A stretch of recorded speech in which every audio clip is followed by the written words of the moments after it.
So I don't know what your Halloween was like, but I am so thankful that you've chosen to be here. We exist as a church to inspire new beginnings that change ourselves and others through Christ. And so I just really believe that we're an imperfect church for imperfect people. I'd love to be able to tell you this morning that I am a perfect pastor. I would love to be able to tell you that I am a perfect husband or father or follower of Christ. But the reality is that I come up short continuously in all of those areas. And I believe that all of us are in need of a God who shows and gives love and grace and mercy. And so no matter how you walked in this morning, you hear me say it oftentimes, but if you're not dead, I just believe that God is not done in your life. And so I'm so thankful that you have chosen to be here. Speaking of kids, you know what, I was contemplating it a little bit this week. Like, have you ever wondered where the tradition of asking kids what they wanted to be when they grew up started?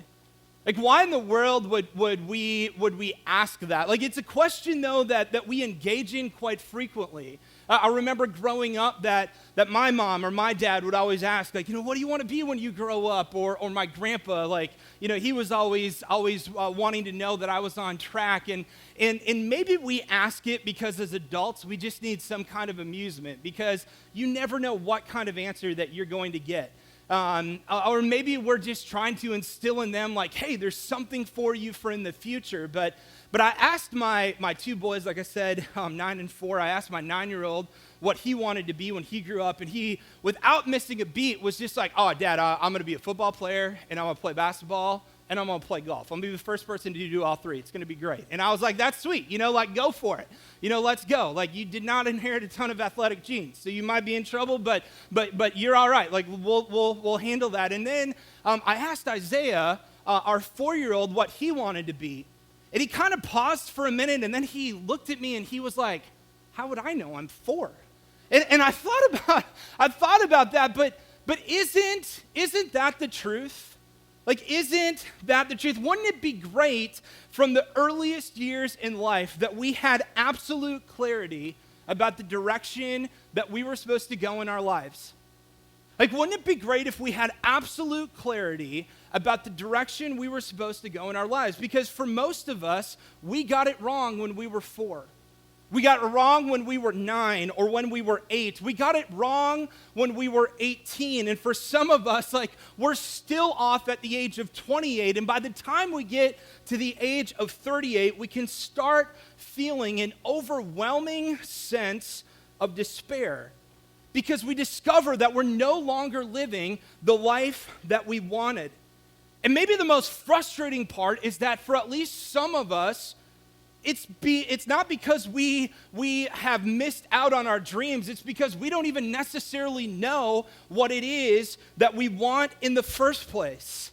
And we end up in a situation where life just seems to happen rather than a life that we intentionally choose. I think this is an even greater risk in a spiritual sense. That this is an even greater risk in a spiritual sense. That far too many of us allow our spiritual lives to just simply happen. I mean, how much time do we waste trying to figure out who God is? I mean, how much time do we spend trying to figure out exactly what it is that He wants for us and for our lives? How much time do we spend trying to figure out if it's actually worth the risk of following? Whether we really will have the courage to go where He wants us to go and to do what He wants us to do. See, I think we want God to work and we want God to move, but so often we find ourselves in a place where we just allow our spiritual lives to happen rather than choosing to truly live spiritually. I've been thinking a lot about how I wanted to end this series, The Last Arrow. I don't know what it's been like for you, but I can tell you that for myself, this has been one of my favorite series that I've taught in a long time. And the whole premise that we've had during this series has been when you reach the end of your life, how do you look back on the life that you have had and have no regrets? And especially on a spiritual side, how do we look back on our life and have no regrets? And I thought about what I wanted to say today. And I thought about what I wanted to communicate. And actually, I thought a lot about this question. What if today was the last Sunday that I ever preached? And what if today was the last arrow that I had in my quiver? I think none of us can guarantee our next breath. And I thought about that, and I thought like, what would I want to communicate? If I had one thing that I wanted to say, what would be my parting arrow and what would be my parting shot? And so I have a big idea for us this morning, and the big idea is simply this. If I had to communicate one thing, it's that I want to know God. I want to know God. And I never want to limit his ability to work in my life. That's it. I simply want to know God, and I never want to limit his ability to work in my life. I don't want to have a spiritual life that I just allow to happen, but I want to choose to intentionally engage in a walk with Christ and to know him more than anything else. I think so often we desperately want God to give us what we want. And we feel frustrated that he doesn't seem to come through in every moment and in every situation. Yet the reality is that I think far too often God puts right in front of us what our hearts have longed for. We just don't always have the eyes to see it. We just choose to do our own thing, and we choose to go down our own path, and sometimes I think we just need to go back to something that is simple. At the end of the day, what is the cry and what is the desire of your heart, and what are you doing about it? What is the cry and what is the desire of your heart, and what are you doing about it? See, the cry of my heart is to know God and to never limit his ability to work in my life. And to live a life in which we strike with the last arrow, where we never settle for less, then we have to know what exactly it is that we want. Because when you know what you want, there's a second step. And the second step is maybe even harder and more difficult and challenging, because once we figure out what it is that we want, then you and I have to muster up the courage and the faith to pursue it with everything that we have. To go after it with everything that we have. And so over the course of the last 5 weeks, we've been looking at a guy by the name of Elisha. I have loved Elisha. He has become somebody that I've heard of, that I know his story, but as we've spent the last month looking at his life, I'm so envious of the fact that he continually seemed to give everything. That every opportunity and every situation that came up, he seemed to be willing to fire his last arrow, to never hold anything back or in reserve. And so this morning I want to look at one more story from the life of Elisha. And honestly, I believe that this illustrates what I want my life to look like. It illustrates what I want my life to look like. I want to know him. I want to never limit his ability to work in my life. And so if you have God's word, and I hope you do, I would encourage you to turn to 2 Kings chapter 4. 2 Kings chapter 4 is where we're going to end our sermon series today. That's 2 Kings, by the way, 1 Kings, 2 Kings, 1st and 2nd Chronicles, about a quarter of the way through your Bible. As you're turning to 2 Kings chapter 4, I just want to remind us that Elisha is the prophet. He's the spokesperson for God. He carries a significant weight. When he walks in, people listen to what he has to say. They don't always follow, but they listen to what he has to say because he literally is speaking the words of God. And we come to this situation where this woman seems to be in an impossible situation. 2 Kings chapter 4, verse 1, it just says this. It says, the wife of a man from the company of the prophets cried out to Elisha, your servant, my husband, is dead. And you know that he revered the Lord. But now his creditor is coming to take my 2 boys as his slaves. Then Elisha replied to her, how can I help you? Tell me, what do you have in your house? This woman seems to be in a pretty desperate situation. As Scripture records, as we just read a second ago, that she is the widow. Her husband was a prophet in the company of Elisha. So this is somebody who would have had interactions with Elisha throughout her life and throughout the life of her husband. But there is this significant problem and issue. She is in the midst of a severe financial crisis. She has no money to pay off her debt. And something that is going on in this story, and we just read it a second ago, is that back then, if you didn't have the money to pay off your debt, then what would happen is the person who you owed the money to could come in, and they could take whoever you had in your household, and they could put them to work until your debt was paid off, except oftentimes that meant that your debt would never be paid off. And so, in addition to having lost her husband, she now faces the horrific crisis of also losing her 2 children. This is an absolutely incredible and big deal. This is an incredible and a huge deal. But I think there's a reality. Crisis is a part of life. Crisis is a part of life. Have you ever been in a moment where it seems like you've given God everything you have, and yet you feel like God has been the one who has abandoned you? I would imagine that this had to be pretty close to how the woman felt.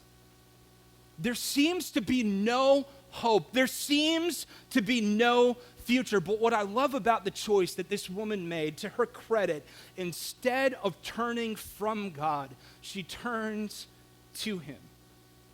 I think this has utmost importance. And I think that this has absolutely utmost value.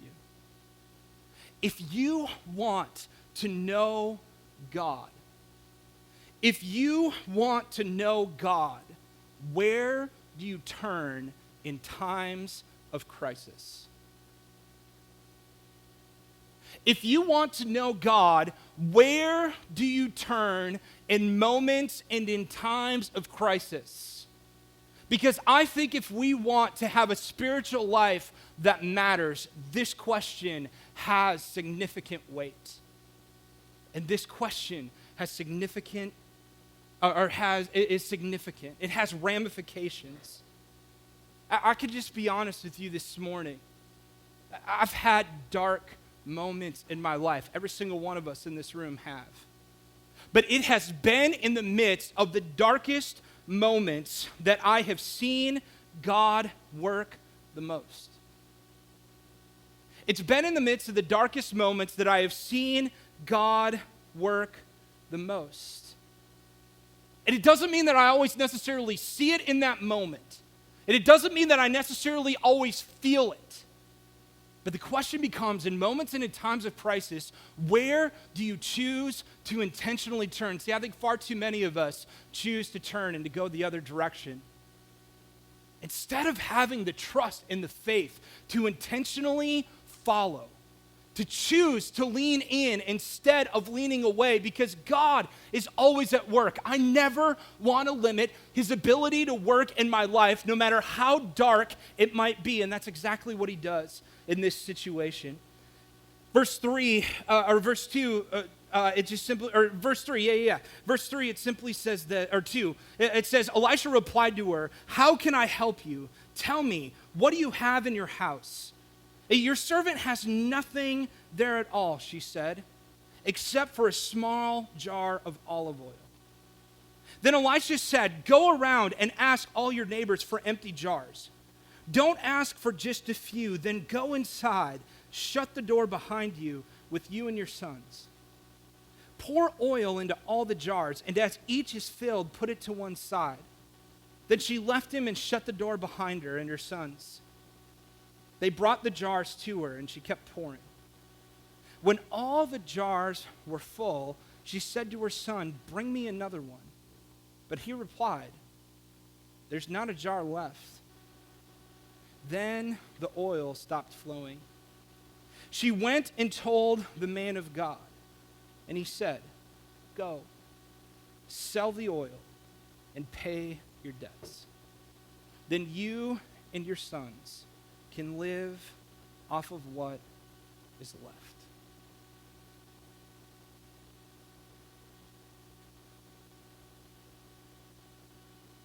I love that this woman only has a small jar of olive oil. That's it.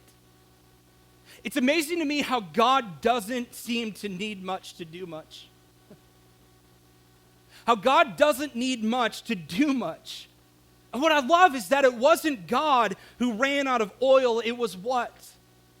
It was the woman who ran out of jars. See, I think if we're going to live a life where we know God, if this is my parting arrow, if this is the last time that I ever preach on this stage, there's a word that matters. And the word that matters here is the word action. If you want to know who God is, then you need to choose to intentionally move towards Him. You want to know who God is? Then you need to make the choice to intentionally move towards Him. See, I think the mistake that most of us make is that we live our lives in such a way that we stand around waiting for God to do something.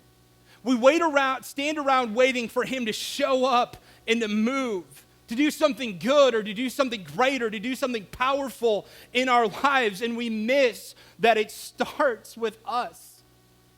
It starts with us making the choice to move towards Him. To never limit His ability to work, to never limit His ability to show up, to never limit His ability to do something amazing and powerful and mighty in our lives. See, I think that it is us who limits God in the way that we view Him and in the way that we see Him. I want to have a relationship with Him that matters. I want to have a relationship with Him that counts. And if I want to have a relationship with Him that matters and counts, then it starts with me making a choice to intentionally move towards Him. To intentionally go. To intentionally follow. And this woman was in the midst of crisis. It was an impossible situation. And I wonder what the conversations would have been like with her neighbors. Like, can you imagine going next door and knocking on your neighbor's house and asking to clear out all their Tupperware? You know, like, be like, "Hey, I need all of your Tupperware. Like, just give it to me. Don't worry about it. Don't ask any questions. Just need it." You know, like, and then going to the neighbor across the street and down the block. Like, I wonder what she was thinking, but she had this idea that the prophet had told her that God was moving. And she decided in that moment of crisis and in that moment of challenge that it was worth moving and acting. That it was worth chasing even though it didn't seem to necessarily make sense. I love the life of Elisha because in every situation he seemed to be willing to fire every arrow he had until he had nothing left.